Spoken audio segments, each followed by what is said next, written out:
जी, प्रशांत जी, सचिव नियोजन आलोक जी, आज के इस वर्कशॉप में उपस्थित हमारे यूआईडीआई के भारत सरकार से आए हुए विभिन्न प्रांतों से आए हुए अधिकारीगण,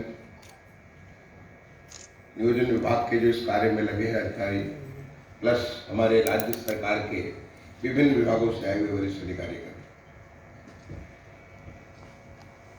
मैं धन्यवाद देना चाहूँगा प्रशांत जी को कि इन्होंने मुझे आज के इस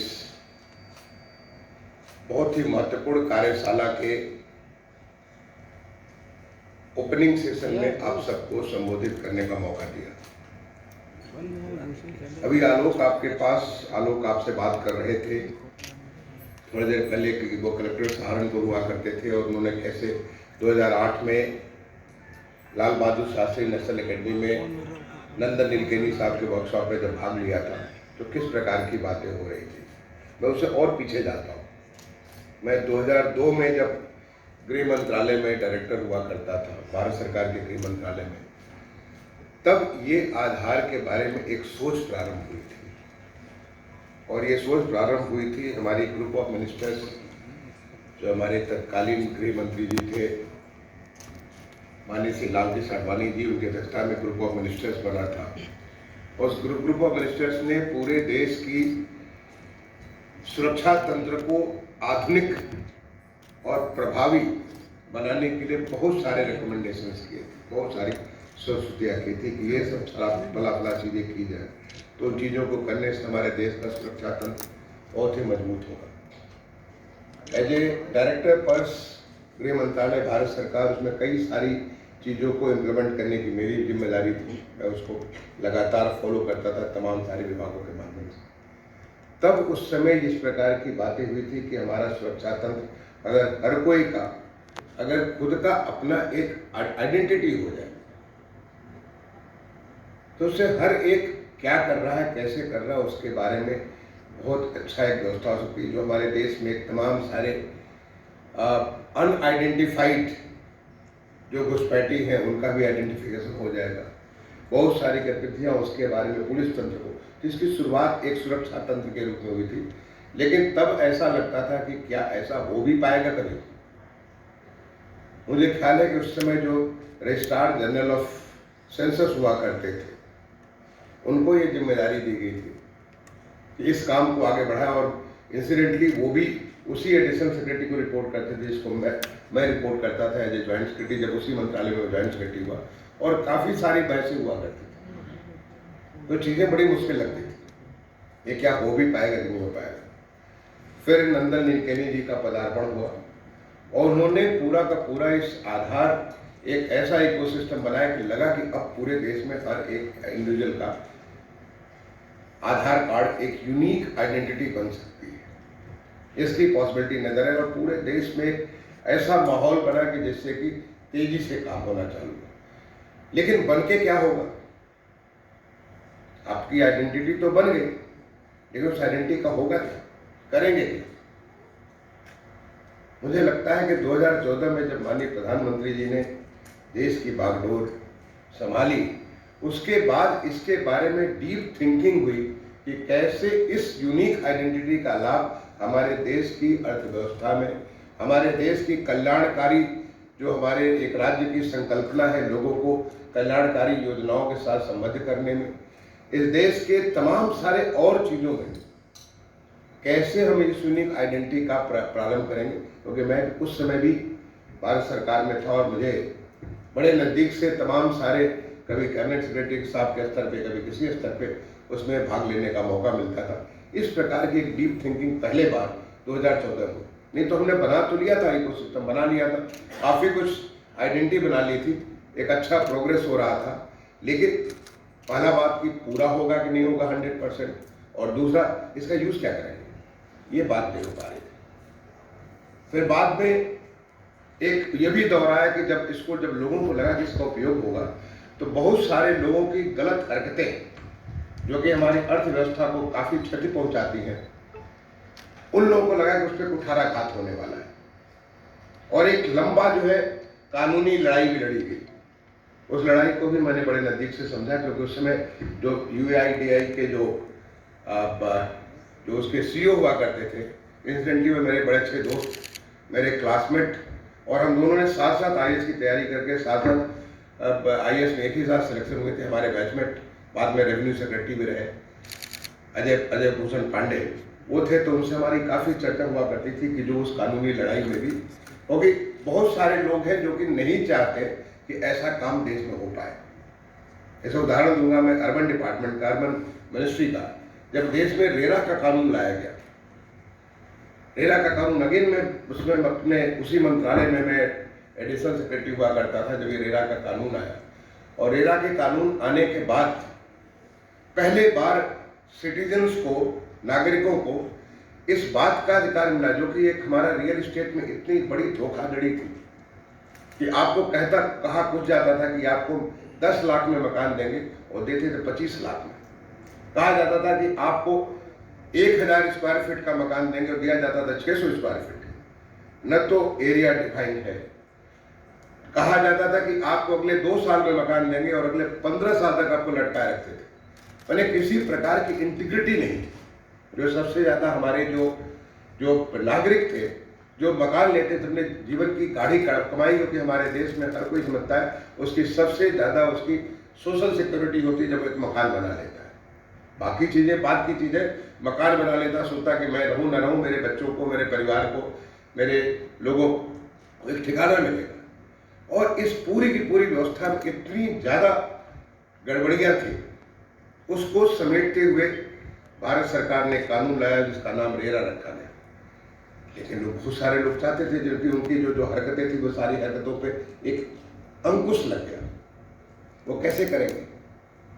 तो इसके लिए एक लंबी कानूनी लड़ाई लड़ी गई, जिसमें बहुत सारे हमारे देश के माननीय उच्च न्यायालयों में, सर्वोच्च न्यायालय में, कई सारी जगह को इकट्ठा किया गया, जिसको हम लोगों ने फिर बाद में सर्वोच्च न्यायालय के समक्ष निवेदन किया कि हम इतनी जगह लड़ाई नहीं लड़ेंगे, एक किसी न्यायालय को इस बात को दे दिया जाए और वहीं पे हम उस बात को, सारी बात को अपना रखेंगे हम क्यों कर रहे हैं। तो माननीय सर्वोच्च न्यायालय ने आदेश किया कि मुंबई उच्च न्यायालय के समक्ष मामला जाए।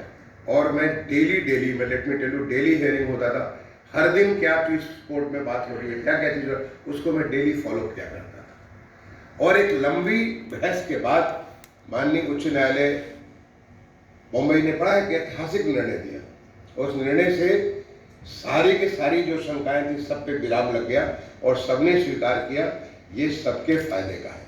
रेरा कानून, जब हम एक सिस्टम जो कि एथिकल सिस्टम है, आप क्या कह रहे हैं उस काम को जब आप करते हैं, जब आप उसको देते हैं तो सब में विश्वास लगता है।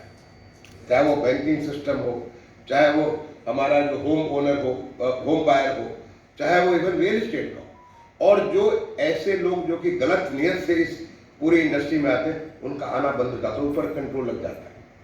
उस पर पूरा विराम लग गया। और फिर आने बाद उसके बाद क्या हुआ आप सबकी जानकारी में, रेरा ने किस प्रकार से पूरे उसको व्यवस्था को सुधार किया। इसी प्रकार से एक लंबी लड़ाई, कानूनी लड़ाई माननीय सर्वोच्च न्यायालय में, क्योंकि पांडे अजय हमारे दोस्त, मैंने बताया कि मेरे क्लासमेट भी थे, हम साथ साथ पढ़े, साथ साथ IAS की तैयारी किए, साथ साथ सर्विस में आए। तो मुझे जो इसके बारे में जब जानकारी मिलती थी, लगता था किस किस प्रकार के लोग किस किस तरीके के दलीलें लेकर के माननीय न्यायालय, और उन सारी दलीलों पर अंत हुआ एक बड़ा बहुत महत्वपूर्ण निर्णय हुआ। और उसके बाद शुरुआत हुई कि जो एक प्रोलिफरेशन, पहले बार इस कानून का उपयोग और ज्यादा पूरी अच्छाई के साथ, पूरी शक्ति के साथ लागू होना चालू हुआ, जिसका लाभ आपको अभी आलोक ने बताया कि कैसे हमारे राज्य ने 8000 करोड़ से ज्यादा बचाया है। अदरवाइज वो पैसा तो जाता लेकिन मिलता किसी को नहीं, वो कुछ गलत हाथों में जाता।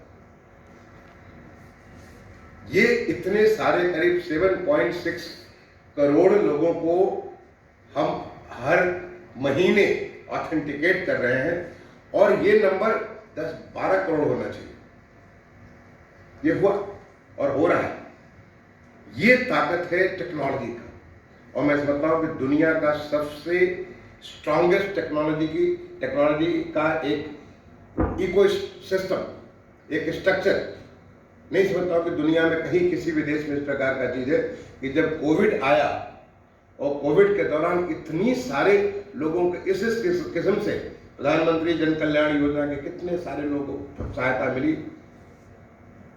कहीं किसी ने उंगली नहीं उठाया कि गलत आदमी को या तो उसको जो 1000 रुपए का वो मिलता था माहवारी उसको मिलता था या उसको अनाज मिलता था, जो भी सुविधाएं मिली, किसी ने प्रश्न नहीं उठाया, किसी ने उंगली नहीं उठाया। ये टेक्नोलॉजी की ताकत है। नहीं तो यही देश है जहां पे हमारे तत्कालीन माननीय प्रधानमंत्री जी ने कहा था कि जब हम 100 रुपया चलता है दिल्ली से तो 15 रुपए बेनिफिशियरी तक पहुंचता है। ये ताकत है आधार का, जिनको मैंने इसलिए आपको कहानी बताई कि जैसे देखिए कि कैसे देश ने कहां से शुरुआत की थी। वहां पे हमारे ग्रुप ऑफ मिनिस्टर्स के रिकमेंडेशन जो केवल एक लोगों के जो है सिक्योरिटी से रिलेटेड था। अभी मैं बात कर रहा था सौरभ से, थोड़े दिन पहले मैं पटना गया था। कभी मैं जब मैं आई थिंक वहाँ पे जब मैं भारत सरकार में सचिव हुआ करता था, वहाँ किसी ने मेरे सामने बात रखी, फिर वहीं से मैं सौरभ से, क्योंकि सौरभ भी हम दोनों पड़ोसी हुआ करते थे, अगल बगल के कमरे में बैठा करते थे। मैं होम मिनिस्ट्री में डायरेक्टर था और ये फाइनेंस मिनिस्ट्री में डायरेक्टर थे। ये जो हमारी देश की करेंसी बनती है उसको देखते थे, और मैं सारी देश की फौजें हैं, जितनी सारी BSF, CRPF, ITBP, जितनी सारी फौजें, उन सारी फौजों का उनका जो पर्सनल मैटर्स, उनके जो उनका जो डिप्लॉयमेंट है वो सारा हम देखा करते थे, और कभी कभी इससे चर्चा होती थी। तो इनसे मैंने तुरंत वहीं से उसी अधिकार के साथ बात किया। एक बड़ी अच्छी बात मेरे किसी ने बताई, और हम आपके साथ किसी के साथ हो सकता है। एक वरिष्ठ पुलिस अधिकारी ने, जैसे चर्चा हो रही थी, उसने बताया कि अगर किसी का एक्सीडेंट हो गया, अननोन डेथ अगर हो गया किसी का, अब कैसे जानेंगे कि कौन आदमी है। बहुत सारे लोग होते हैं जो कि डेथ होने के बाद उनकी क्रियाक्रम हो जाता है और पता ही नहीं चलता परिवार को। और आप जानते हैं कि अंतिम दर्शन करना ये हमारी संस्कृति का अंग है। विदेशों में नहीं है, जहाँ पे आदमी मर जाता कोई फर्क नहीं पड़ता। हमारे यहाँ तो संस्कृति में लोग कहते हैं अंतिम दर्शन, कहाँ से लोग आते हैं कि चलो हम अंतिम दर्शन कर लें। और ऐसा आदमी जो अननोन अज्ञात है,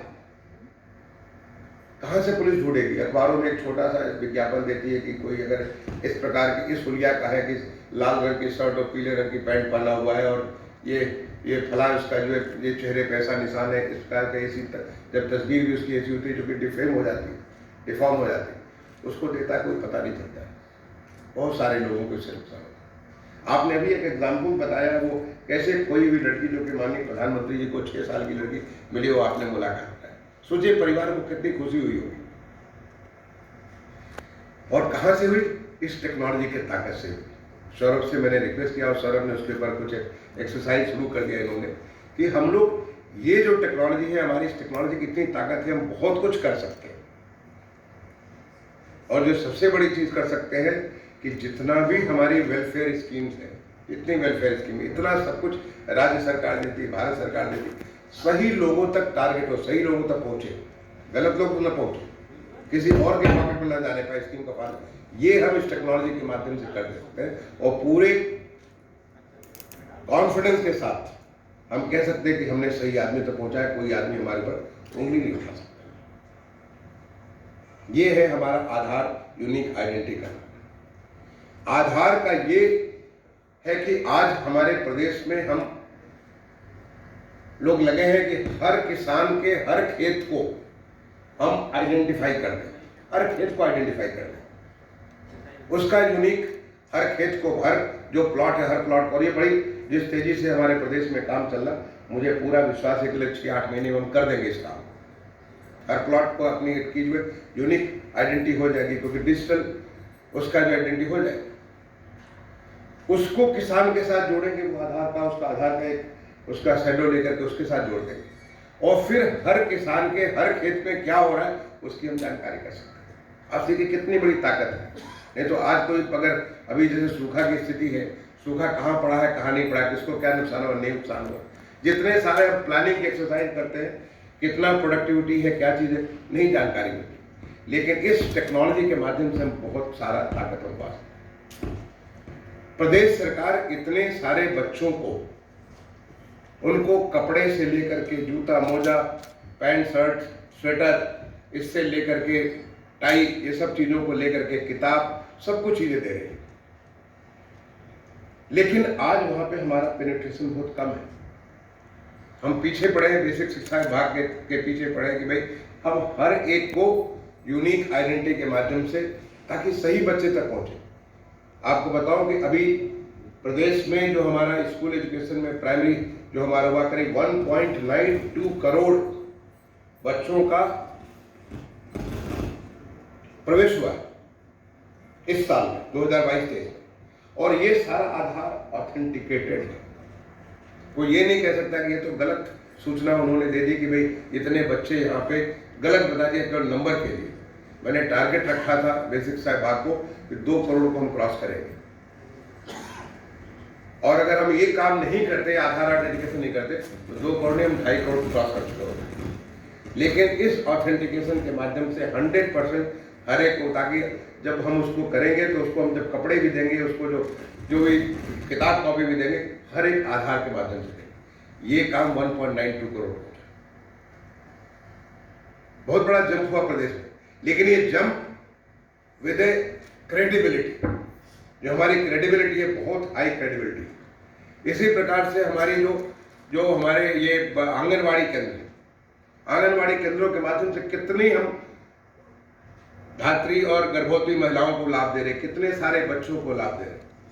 वास्तव में उन तक लाभ पहुंच रहा है कि नहीं पहुंच रहा है, इनके पीछे मैं पड़ा हूं। क्योंकि अभी जब पीछे प्रशांत मेरे पास आए थे, मैंने कहा सबको ये आप ये मशीन दीजिए और सब पे एक फोकस करके आप 22-24% आपने बताया कि हमारे अभी तक उनके आधार बने, क्यों नहीं 100% सबके आधार बन जाए। अगर वो एक बार विभाग को हर जगह हमारा रीच सब जगह तक पहुंचा, क्योंकि उसको पहुंचने के बाद फिर कोई क्वेश्चन नहीं कर सकता।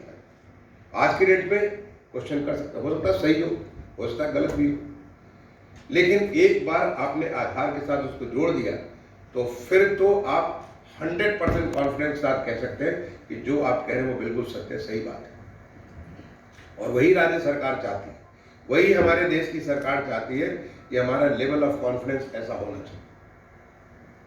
तो चाहे हमारे कल्याणकारी योजनाएं, अभी आपको परिवार आईडी की बात किया, हमारे आलोक नियोजन सचिव ने, हमारे मुख्यमंत्री जी ने एक संकल्प लिया है, आपको मालूम होगा, $1 ट्रिलियन इकोनॉमी का। $1 ट्रिलियन इकोनॉमी तब संभव होगा जब हम अपने प्रदेश के हर एक को अपने इस अर्थव्यवस्था के साथ जोड़ दें, हर परिवार को एक इंक्लूसिव डेवलपमेंट हो। क्योंकि $1 ट्रिलियन इकोनॉमी कुछ एक फैक्ट्री बनने से, कुछ एक जगह से ये से करने से नहीं होता है। एक पूरा का पूरा सामूहिक समेकित प्रयास होगा तब जाकर हो पाएगा। तो मुख्यमंत्री जी ने संकल्प दिया कि हर परिवार में हम एक आदमी को रोजगार देंगे, हर परिवार को मैप करेंगे कि उनको क्या लाभ हमने दिया है, ताकि ऐसा तो नहीं कि कुछ एक परिवार ऐसे जो कि सारा का सारा चीज को उन्होंने जो है एक साथ, जैसे कि एक यहाँ पे फ्रॉड होता था, बहुत सारे कल्याणकारी योजनाओं का लाभ, स्कॉलरशिप जा रही है लेकिन जा किसी और को रही है, जा रही है, पैसा जा रहा है लेकिन जा किसी और को रहा है, उसको नहीं जा रहा जिसको स्कॉलरशिप मिल जाती। ऐसे जब हम परिवार आईडी को, जिसके बारे में राज्य सरकार काफी दिनों से हमारा आलोक कौर के पीछे पड़े, उनकी पूरी टीम लगी हुई है। एक बार जब ये हो जाएगा तो हम सीधे हर एक को सही आइडेंटिटी, और उसमें भी आधार का रोल, क्योंकि आधार तो मेन आइडेंटिटी है। तो इस प्रकार से जो प्रदेश में काम हो रहा है, बहुत सारे जगह, अभी आपने बताया, प्रशांत ने सारे के सारे डाटा दिए कि यहाँ पे अभी 96% है एडल्ट, जितने 18 से ऊपर वाले हमारे 100%, 108% का मतलब ये नहीं कि कुछ गलत लोगों को मिल गया है, क्योंकि ये हमारे अनुमान के हिसाब से होता है। ये जो डाटा होता है वो हमारे सेंसस के डाटा होते हैं, और सेंसस के डाटा को हम प्रोजेक्ट करते हैं। अनुमान, स्टैटिस्टिकल अनुमान 100% सही नहीं होता, वो तो अनुमान है, वो एग्जैक्ट नंबर नहीं। अगर आप पूरा सेंसस करेंगे तो एग्जैक्ट नंबर होगा। और आपको मालूम है कि 2011 का सेंसस हो रखा है, 2011 से लेकर के हम 2022 में, इसके बीच में सेंसस नहीं हुआ है। तो हम अनुमान करते हैं कि हमारी ग्रोथ क्या होगा, उसके हिसाब से हम नंबर को करते हैं 108, तो वो 108%, 110%, मतलब हम लगभग 100%, I can say with confidence कि लगभग 100% हम लोगों का आधार बना चुके हैं। लेकिन उसके नीचे से जो 5 से 18 साल वाले, उसमें भी कमी है, 5 साल के नीचे वाले में कमी है। और एक नई exercise, I would like to thank Saurabh for this, एक नई एक्सरसाइज मेरे सामने भी प्रशांत और उनके जो और अधिकारी आए थे मेरे सामने, इन्होंने इस बात पर रखा कि एक फिर से रिन्यूअल का भी सिस्टम इन्होंने प्रारंभ किया। और रिन्यूअल के सिस्टम में हमारे प्रदेश के 5 जनपदों में किया, उन 5 जिलाधिकारियों को मैंने स्पेशली उनसे अलग से बात की और उनसे मैंने रिक्वेस्ट किया कि we should get the result as soon as possible, क्योंकि समय के साथ लोगों के चेहरे बदल जाते हैं, समय के साथ एड्रेस बदल जाते हैं, समय के साथ फोन बदल जाते हैं। अब हम पीएम किसान योजना के अंतर्गत हम उनको लाभ देना चाहते हैं, उनको किसानों को इतना बड़ा लाभ, हमारे प्रदेश में लगभग 2.5 करोड़ किसानों को पीएम किसान योजना से लाभान्वित किया जाता है। अब एक आदेश दिया गया एग्रीकल्चर कृषि मंत्रालय भारत सरकार के द्वारा कि हर एक को हम ऑथेंटिकेट करें। जब हम हर एक को ऑथेंटिकेट करना हमने चालू किया, और obviously Aadhaar is the base, तो अभी आज की डेट में हम लगभग 60% से ऊपर कर पाए, बहुत सारे लोगों को नहीं हुआ। तो then we started reverse check करना चालू किया कि बैंक से इंफॉर्मेशन ले, बैंक से फ़ोन नंबर ले, वहाँ से कनेक्ट करें, क्योंकि आज हमारा फ़ोन कुछ और था, कल हमारा फ़ोन कुछ और हो गया। और आधार इससे टेक्नोलॉजी में जो आपका हुआ रखा हुआ उसी से वो ऑथेंटिकेट करेगा, उसको तो नहीं मालूम है कि आपने फ़ोन बदल दिया। तो ये एक नया प्रोसेस जो आपने शुरू किया, इसको जो रिन्यूअल करने का प्रोसेस शुरू किया, आई वेलकम दिस, मैं आपका इसका स्वागत करता हूँ। और मैं तो कहूँगा कि हमारे पूरे प्रदेश को, ये 5 जनपद का हम बहुत तेजी से कराएंगे और पूरे प्रदेश को 75 जिलों को करा दें, क्योंकि अब उत्तर प्रदेश इस बात के लिए कमर कस चुका है कि हम अब $1 ट्रिलियन इकोनॉमी की तरफ आगे बढ़ेंगे। और $1 ट्रिलियन इकोनॉमी एथिकल प्रैक्टिसेस से ही हो सकती है, नॉन एथिकल प्रैक्टिसेस से नहीं हो सकती। और एथिकल प्रैक्टिसेस के लिए इस प्रकार का जो आइडेंटिफिकेशन, इस प्रकार का ऑथेंटिकेशन, ये जो हमारे मुख्यमंत्री जी परिवार आईडी के बाद, ये सब उस इकोसिस्टम का पार्ट है। बहुत सारी चीजें एक साथ हो रही हैं जिसको उस पूरे इकोसिस्टम का ये पार्ट है।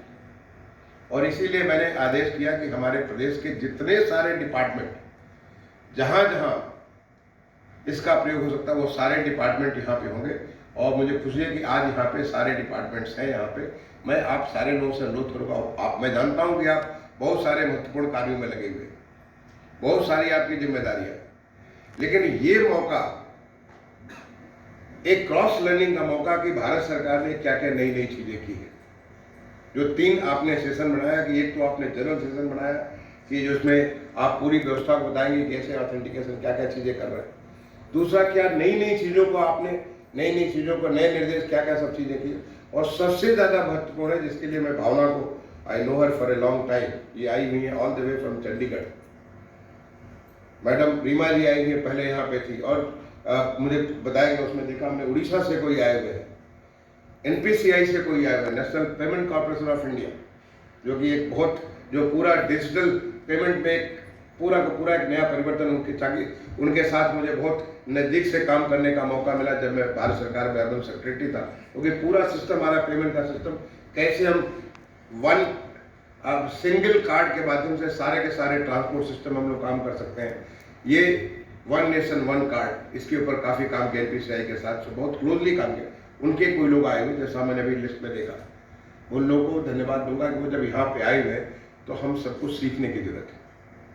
क्योंकि ऐसा मुझे लगता है कि wisdom is not it is not concentrated at one place. हम सब वाइज हैं, हम सब नए नए तरीके सोचते हैं। सवाल ये कि हम कैसे दूसरों से सीख के और अच्छा कर सकते हैं। और जब हमारा लक्ष्य है कि बेहतर करने का लक्ष्य है, कि हमको है कि हम इस प्रदेश की इकोनॉमी को आगे बढ़ाने के लिए जब काम कर रहे हैं, तो हमें हर एक से सीखना चाहिए कि किस प्रदेश ने क्या अच्छा काम किया, हो सकता है मुझसे और बेहतर काम करें, उसकी लर्निंग को हम आगे बढ़ा सकते हैं। तो मैं रिक्वेस्ट करूंगा हमारे जो अधिकारी आए हुए उनको, लास्ट में करीब 4 साढ़े 4 बजे तक आपका सेशन है, you should stay here, maybe you have to stay longer in the office today, maybe you will have to come tomorrow for the work. कल भी आपको आना पड़ेगा, तो मैं कल नहीं, सैटरडे को भी आकर के इसको कॉम्पनसेट करना पड़ेगा। बट दिस इज मस्ट, ये बहुत जरूरी है कि हम कैसे इस ताकतवर टेक्नोलॉजी को, दुनिया देख रही है आधार के बारे में, जिस प्रकार से हमारा कोविड के दौरान कितना इफेक्टिवली काम हुआ, जिस प्रकार से इसको यूज करके तमाम सारे जो इतने सारे लाभ, जो चाहे हमने पैसे बचाए हो, चाहे हमने सही लोगों को पता, जो काम हुआ, आज दुनिया देख रही है, हमसे लर्निंग कर रही है। तो we in the state of Uttar Pradesh, जो कि एक फॉरवर्ड लुकिंग प्रदेश है, आगे बढ़ रहा हुआ प्रदेश है, काफ़ी परिवर्तन, एक ट्रांसफॉर्मेशन के दौर से गुजर रहा स्टेट है, उसके हम सब सारे वरिष्ठ अधिकारी हैं, हमें बैठ करके सीखने की जरूरत है कि क्या हमारी लर्निंग भारत सरकार से हो सकती है, क्या हमारी लर्निंग अदर राज्यों से हो सकती है, क्या हमारी लर्निंग हम दूसरे को एक दूसरे से हो सकती है। ये भी जो डिस्कशन में बहुत सारी चीज़ें आएंगी कि लोगों ने नई नई चीज़ें ईजाद की है, उस चीज़ को कैसे हम लोग अपने यहाँ लाभ ले सकें।